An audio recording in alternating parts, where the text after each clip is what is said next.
Hello student, welcome to dear electronic engineer.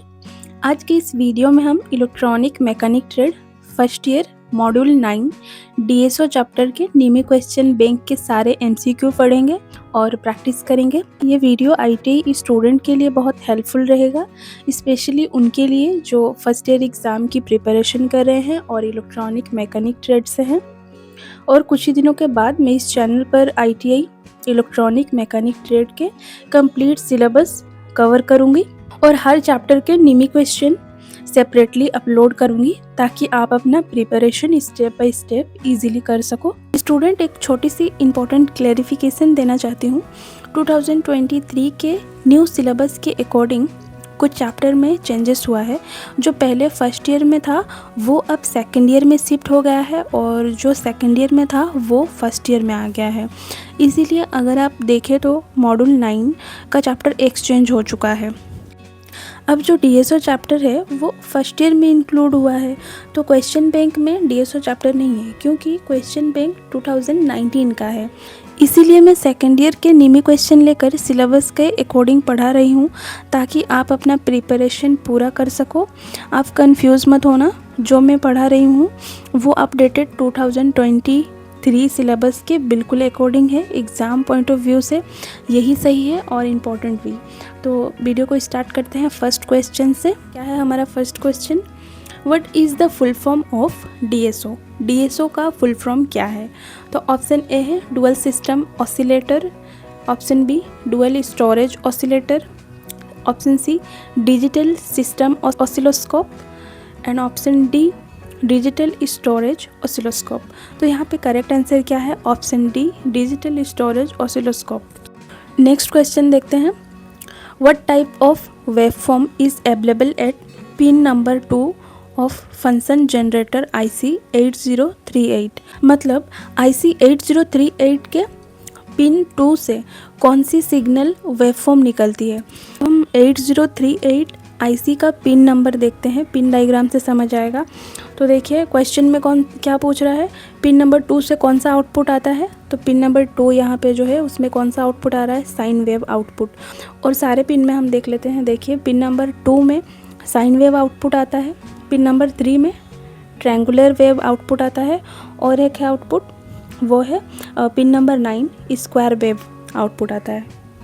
तो correct answer यहाँ पे क्या है? ऑप्शन ए साइन वेव। पिन 2 में कौन सा आउटपुट आ रहा है? Sine wave. Option A is correct. और साइन वेव दिखने में कैसा होता है? ये है साइन वेव का सिग्नल।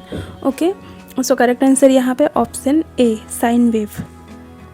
नेक्स्ट क्वेश्चन देखते हैं। What is the name of the circuit? ये जो सर्किट डायग्राम दिख रहा है ये सर्किट डायग्राम का नाम क्या है? तो ऑप्शन ए है stable multi vibrator, bistable multi vibrator, monostable and RC coupled amplifier. तो देखिए, तो फर्स्ट हम जानते हैं मल्टी वाइब्रेटर क्या है। मल्टी वाइब्रेटर एक ऐसा इलेक्ट्रॉनिक सर्किट होता है जो हाई और लो सिग्नल बनाता है। और ये मल्टी वाइब्रेटर का 3 टाइप है, stable multi vibrator, bistable multi vibrator and monostable multi vibrator. अच्छा, एस्टेबल मल्टी वाइब्रेटर क्या होता है? एस्टेबल मल्टी वाइब्रेटर जो होता है इसका कोई स्टेबल स्टेट नहीं होता, आउटपुट कंटिन्यूसली हाई और लो होता है, स्क्वायर वेव जनरेट होती है, आउटपुट में हमें स्क्वायर वेव मिलता है, ट्रिगर की ज़रूरत नहीं होती है। और ये इसका बेस्ट एग्जांपल है ब्लिंकिंग LED। अब देखते हैं बाइस्टेबल मल्टी वाइब्रेटर क्या होता है। बाइस्टेबल मल्टी वाइब्रेटर, बाई मतलब क्या? 2 मतलब इसका 2 स्टेबल स्टेट होता है, ऑन और ऑफ। ट्रिगर देने पर आउटपुट चेंज होता है। तो अगर बेस्ट एग्जांपल दूँ, जैसे कि ऑन ऑफ स्विच, जब हम स्विच को ऑन करते हैं तो लाइट जलता है, जब हम उसको ऑफ़ करते हैं तो ऑफ हो जाता है। यही है बाइस्टेबल का एग्जांपल, मतलब 2 स्टेट में ये काम करता है। देन मोनोस्टेबल, मोनो मतलब क्या? 1 मतलब एक स्टेट इसका होता है, ट्रिगर देने पर सिंगल पल्स मिलता है, थोड़ी देर बाद आउटपुट वापस नॉर्मल हो जाती है। मोनोस्टेबल में एक ही स्टेट होता है। और ऐसे भी हम पता लगा सकते हैं, जैसे कि ये सर्किट है, ये सर्किट में पिन नंबर 2 555 IC का पिन नंबर 2 और 6 दोनों शॉर्ट है, मतलब ये एस डबल मल्टीवाइब्रेटर सर्किट है। अगर ये पिन नंबर 6 अगर ग्राउंड होता तो ये बाइस्टेबल होता, और पिन नंबर 6 अगर कैपेसिटर के साथ ग्राउंड होता तो ये मोनोस्टेबल स्टेट में होता। तो ये ऐसे भी आप सिंपली पता कर सकते हैं सर्किट देख के।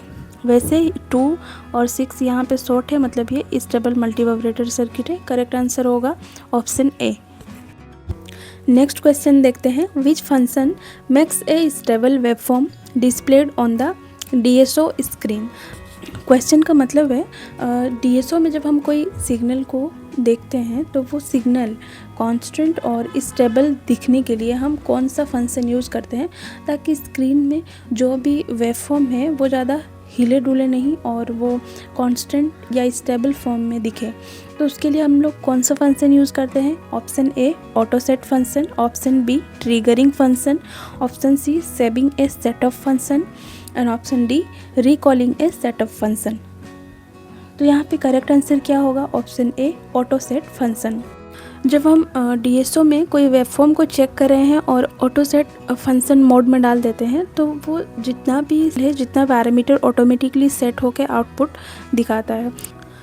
नेक्स्ट क्वेश्चन देखते हैं, which acquisition mode is used by the DSO to sample the highest and lowest value of the input signal. मतलब DSO में इनपुट सिग्नल का जो भी हाईएस्ट और लोएस्ट वोल्टेज है उसको कैप्चर करने के लिए कौन सा मोड यूज़ होता है? तो देखिए ऑप्शन ए है auto mode, simple mode and average mode and peak detect mode. तो यहाँ पे करेक्ट आंसर है peak detect mode. Next question देखते हैं, what is the purpose of sampling in DSO operation. DSO sampling क्यों करता है, उसका रीज़न क्या है? देखिए सैम्पलिंग का मतलब क्या होता है? सैम्पलिंग मतलब सिग्नल को, एक सिग्नल को दूसरे सिग्नल में कन्वर्ट करना, मतलब एनालॉग सिग्नल को डिजिटल सिग्नल में कन्वर्ट करना। तो ऑप्शन क्या है? Control time based signal, convert analog signal to digital signal, convert digital signal to analog signal and visualize the signal on screen। तो यहाँ पे करेक्ट आंसर क्या है? Option B convert analog signal into digital signal। Next question क्या है? How the overall operation of DSO is control. मतलब DSO का पूरा कंट्रोल सिस्टम किस पर डिपेंड करता है? तो ऑप्शन है using micro processor, using ICs and transistors, using discrete components, using diodes and transistor। तो यहाँ पे करेक्ट आंसर है ऑप्शन ए यूजिंग माइक्रो प्रोसेसर। DSO का जितना भी ओवरऑल ऑपरेशन है वो माइक्रो प्रोसेसर ही कंट्रोल करता है। Next question, which function is performed by the sample और hold circuit along with the ADC in digital storage oscilloscope. देखिए क्वेश्चन पूछ रहा है ना, सैंपल एंड होल्ड और ADC मतलब एनालॉग टू डिजिटल कन्वर्टर, ये दोनों मिलकर कौन सा काम करते हैं DSO में? ऑप्शन ए है storage, option B data display, option C data acquisition and option D upload to computer. यहाँ पे करेक्ट आंसर होगा option C data acquisition. Data acquisition का मतलब है डेटा को एनालॉग टू डिजिटल कन्वर्ट करना, फिर इसको स्टोर करके रखना डिजिटल फॉर्म में, इसी को ही हम डाटा एक्विजिशन कहते हैं। नेक्स्ट क्वेश्चन है, what is the name of the circuit built with IC 8038। मतलब IC 8038 का यूज़ करके कौन सा सर्किट बनाया जाता है? तो देखिए ऑप्शन है pulse generator, sine wave generator, square wave generator and function generator. तो करेक्ट आंसर है option D function generator. Function generator बनाया जा सकता है 3038 का यूज़ करके। नेक्स्ट क्वेश्चन देखते हैं, what is the name of the factory setup done to the digital storage oscilloscope. मतलब है DSO जब कंपनी से आती है और जो फैक्ट्री सेटअप करके देती है उसको क्या सेटअप कहते हैं? तो करेक्ट आंसर यहाँ पे क्या होगा? डिफ़ॉल्ट सेटअप कहते हैं उसे। जो फैक्ट्री से सेटअप होके आती है उसको हम डिफ़ॉल्ट सेटअप कहते हैं। Next question, which IC is used in the stable multivibrator circuit. Stable multivibrator circuit में कौन सा IC यूज होता है? तो सबसे पहला ऑप्शन है IC 324, IC 555, IC 723, IC 741। तो देखिए जो 741 और 324 है ये ओपाम IC है, ऑपरेशनल एम्पलीफायर IC है, और जो 723 है ये IC रेगुलेटर IC है, और IC 555 अस्टेबल मल्टीवाइब्रेटर सर्किट में यूज़ होता है। अस्टेबल मल्टीवाइब्रेटर या बाईस्टेबल में या मोनोस्टेबल मल्टीवाइब्रेटर सर्किट में ये 555 IC यूज़ होता है। नेक्स्ट क्वेश्चन देखते हैं, question 12, which type of waveform is available in pin number 3 of IC 8038 function generator. मतलब IC 8038 फंक्शन जनरेटर के पिन नंबर 3 पर कौन सी वेवफॉर्म मिलती है? तो देखिए ये पिन डायग्राम में हम पहले ही भी ये पिन डायग्राम देख चुके हैं। 8083 ट्रायंगुलर वेव आउटपुट मिलती है। तो करेक्ट आंसर क्या हो जाएगा यहाँ पे? Option C, triangle wave. Next question देखते हैं, what is the advantages of digital storage oscilloscope. मतलब डिजिटल स्टोरेज ऑसिलोस्कोप का एडवांटेजेस क्या है, मतलब सबसे बड़ा फ़ायदा क्या है? तो देखिए ऑप्शन है, ऑप्शन ए है process signals in analog format, make measurement of digital data, stores digital data for later viewing, electron beam moves across the screen. तो यहाँ पे करेक्ट आंसर है store digital data for later viewing. मतलब तो जो signal को हम measure करते हैं उसको, वो सिग्नल को हम बाद में देख सकते हैं, चेक कर सकते हैं, क्योंकि DSO में मेमोरी लगा होता है और वो डेटा को स्टोर करता है, इसलिए तो इसका नाम डिजिटल स्टोरेज ऑसिलोस्कोप है, क्योंकि ये डेटा को स्टोर भी कर सकता है, जैसे कि CRO डेटा को स्टोर नहीं कर सकता है। तो ये CRO का एडवांस वर्जन है, कौन? DSO। Next question, question 14, which part of the DSO stores the process data of input signal voltage. Question पूछ रहा है वह DSO का कौन सा भाग इनपुट सिग्नल के प्रोसेस किया गया डेटा को स्टोर करता है। तो प्रोसेस डेटा को कौन स्टोर करके रखता है? वो है मेमोरी। तो ऑप्शन ए है, ए करेक्ट है, memory. Question 15, what is the name of waveform displayed on the DSO screen. ये जो DSO स्क्रीन में वेवफॉर्म दिख रहा है, ये वेवफॉर्म का नाम क्या है? तो ऑप्शन ए है pulse waveform, option B DC waveform, ring waveform and sawtooth waveform. तो करेक्ट आंसर यहाँ पे क्या है? Ring waveform. रिंग वेवफॉर्म हम किसे कहते हैं ना? रिंग वेवफॉर्म एक ऐसा वेवफॉर्म है जिसमें सिग्नल चेंज होने के बाद कुछ समय तक ऑसिलेशन होता है। ऑसिलेशन मतलब सिग्नल में कुछ वाइब्रेशन होता है, तो वो सिग्नल एक ही डायरेक्शन पे नहीं जाता, थोड़ा बहुत वो मतलब इधर उधर चला जाता है।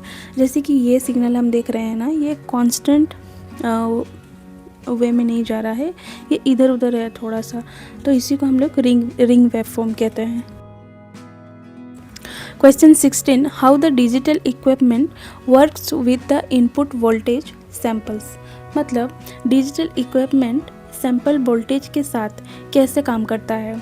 तो देखिए ऑप्शन है constant output voltage, continuously variable voltage, continuously variable current and convert it to the binary numbers. ये ऑप्शन डी यहाँ पे करेक्ट है। डिजिटल इक्विपमेंट एनालॉग वोल्टेज को बाइनरी नंबर में कन्वर्ट करके काम करते हैं। तो यहाँ पे करेक्ट आंसर क्या हो जाएगा? Option D, convert it to binary numbers. Question 17, which circuit is used in digital storage oscilloscope to convert the input sample voltage into digital information. मतलब DSO में इनपुट सैंपल वोल्टेज को digital information में बदलने के लिए कौन सा circuit use होता है? तो ऑप्शन है rectifier circuit, inverter circuit, digital to analog converter circuit and analog to digital converter circuit. तो यहाँ पे करेक्ट आंसर है ऑप्शन डी करेक्ट है, analog to digital converter circuit.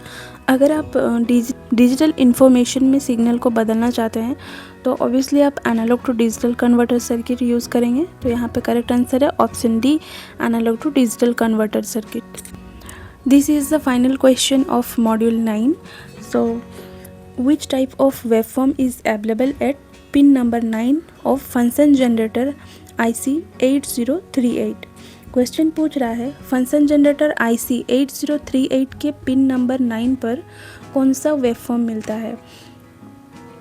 तो ऑप्शन देखते हैं, sine wave, square wave, triangular wave and modulated wave. देखिए जो पिन नंबर 8038 था उसमें हम पहले ही देख चुके हैं। पिन नंबर 2 किसके लिए था, साइन वेव के लिए। पिन नंबर 3 में क्या आउटपुट मिल रहा था, triangular wave. And pin number 9 के लिए क्या था, स्क्वायर वेव। ओके, तो करेक्ट आंसर यहाँ पे क्या होगा, triangular wave. Option C is correct here. तो बस आज के मॉड्यूल में इतना ही क्वेश्चन था। इन्हें ध्यान से पढ़िए और प्रैक्टिस करिए, एग्ज़ाम पॉइंट ऑफ व्यू से काफ़ी इंपॉर्टेंट है। थैंक्स फॉर वॉचिंग, मिलते हैं नेक्स्ट चैप्टर में एंड ऑल द बेस्ट।